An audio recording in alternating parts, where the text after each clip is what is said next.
전세는 네. 올라갈 가능성이 상당히 많습니다. 그거는 어떤 데이터를 통해서 저희가 확인을 해볼 수 있냐면요. 직접 물어보면 터놓고 답해주는 부동산 인터뷰 직터뷰의 월천대사 이주연입니다.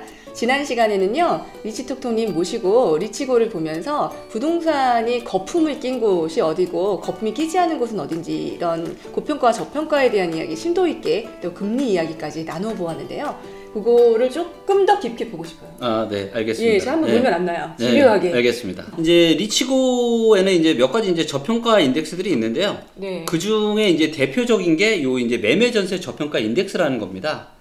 뭐냐면 우리가 전세를 투자 목적으로 하는 사람이 아무도 없잖아요. 실거주 가치죠. 그렇죠. 예. 실거주죠. 그래서 실제 사용 가치고 실제로 사람들이 수요가 몰리는 만큼 전세 가격이 올라가거든요. 올라간다. 그래서 부동산의 본질적인 가치로 본 거예요. 전세를. 그리고 그거랑 매매를 비교를 해서 만든 게 요 매매 전세 저평가 지수고요. 그래서 요걸 보면 각 지역의 실제 수요인 전세 대비해서 매매가가 얼마나 고평가인지 저평가인지를 알 수가 있습니다. 그래서 요걸 보시면 지금 이제 꼴등이 누구죠? 서울이죠? 서울이요. 예. 네, 서울이고 무려 마이너스 18.5%. 맞아요. 18.5%. 이 이야기는 무슨 얘기냐면 서울이 지금 전국에서 17개 시도 중에 매매가가 전세 대비해서 가장 고평가되어 있고 매매가가 전세 대비해서 지금 18.5%가 고평가되어 있다. 이런 얘기죠. 그 말인 즉슨은 그만큼 많이 올랐다. 맞아요. 그만큼 좋았었다라는 것도. 그만큼 매매가가 많이 올랐던 거죠. 자, 그럼 어디가 저평가냐? 자, 이제 보시는 것처럼 1등은 지금 이제 충북이고요.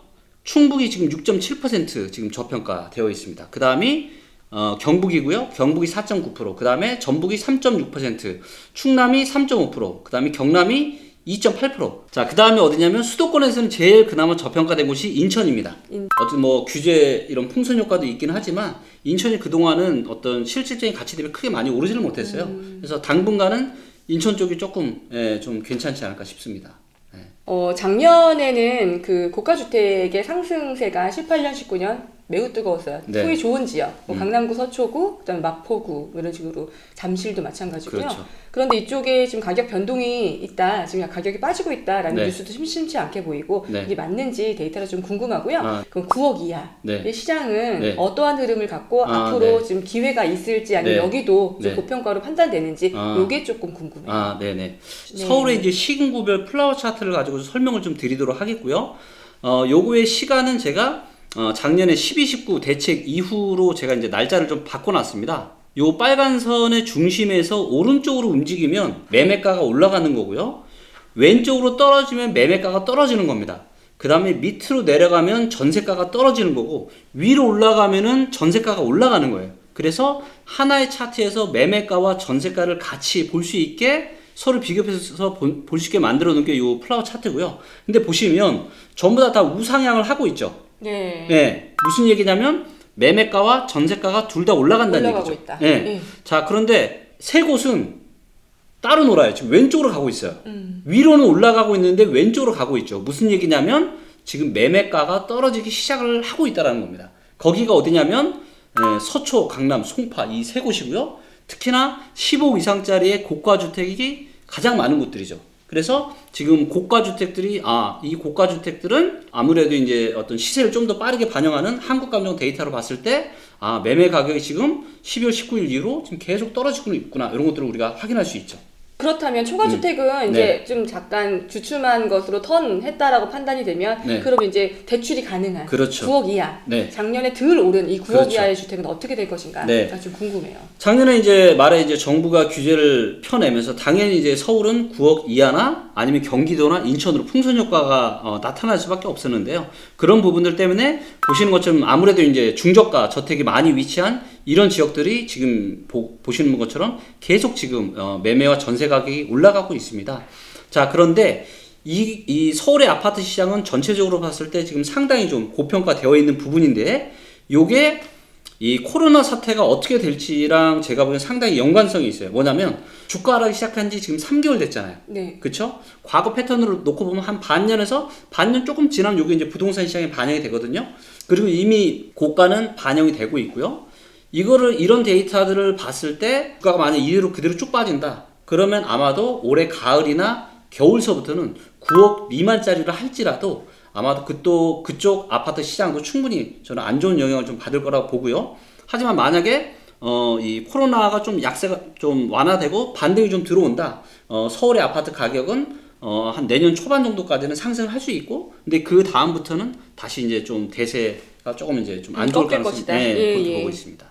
서울의 전셋값에 대한 이야기를 안 할 수가 없는데요. 네. 지금 이제 올해 2020년에 화두로 꼽는 것들이 네. 전셋값이 입주가 정리가 많이 되고 있기 때문에 이제 네. 전셋값이 좀 오를 것이다. 네. 그다음에 요거 준비할 때 거기까지 준비를 했는데 네. 준비를 하다 보니 금리를 내렸어요. 아, 네. 전격적으로 그렇죠. 이제 한국도 네. 금리를 내린다고 맞아요. 해서 네. 그러면 이제 자산을 가지고 있는 주인 입장에서 고민되는 점들이 있어요. 그렇죠. 이제 지금 돈을 많이 벌었는데요. 네. 문제는 네. 이게 양도세 많이 나와서 팔아먹지도 못해. 네. 그다음에 또 보유세 이제 올해부터는 정말 종부세 본격적으로 이제 종부세 네, 시작이 되죠. 시작될 거예요. 네. 올해부터 정말 본격적으로 시작인데 작년 생각보다 안 나왔어요. 네. 그러면은 월세 시장이 다시 돌아오나 네. 이제 저금리 나오고 나서 요 얘기 나오고 있어요. 첫 네. 번째가 이제 전세 시장이 어떻게 될 것인가. 정말 전세 시장 오르나. 네. 그러면 두 번째 저금리 기조에 네. 전세보다는 반 전세라든가 월세를 더 선호하면서 네. 자산을 가지고 계신 분들이 네. 월세화하지 않겠느냐. 네. 요 두 가지 의견들이 나오고 있습니다. 아, 네. 전세 시장 어떻게 될까요? 전세는 네. 올라갈 가능성이 상당히 많습니다. 아, 네. 네, 네. 그거는 어떤 데이터를 통해서 저희가 확인을 해볼 수 있냐면요. 네. 요 화면에 보이시는 것처럼 요게 이제 서울의 전세 수급 동향이라고 하는 데이터예요. 요게 이제 올라가면 올라갈수록 전세가 공급보다 수요가 더 많은 거예요. 자, 공급보다 수요가 더 많으면 어떻게 되죠? 당연히 가격이 올라가겠죠. 네. 그래서 전세 가격은 보시는 것처럼 지금 앞으로 계속 올라갈 거고요. 자, 그렇다면 미래는 어떻게 될 거냐? 미래 전세 가격은 어떻게 될 거냐? 이거는 입주 물량을 통해서 저희가 알아볼 수 있습니다. 입주 물량이 정말 없네. 그렇죠. 예. 미래의 전세에 대한 공급 물량은 결국은 새로운 입주 물량이기 때문에 그럼 앞으로 입주 물량이 어떻게 돼? 근데 보시는 것처럼 서울의 입주 물량이 지금 보시는 것처럼 계속 떨어지죠. 물론 이제 뭐 2022년부터는 데이터가 좀 바뀔 수 있어요. 좀 바뀌겠죠. 늘어날 또 수는 균형하는 게 있는데 얹혀지면, 예. 과거로 제가 과거 데이터로 한번 돌아가 볼게요. 금융위기 때.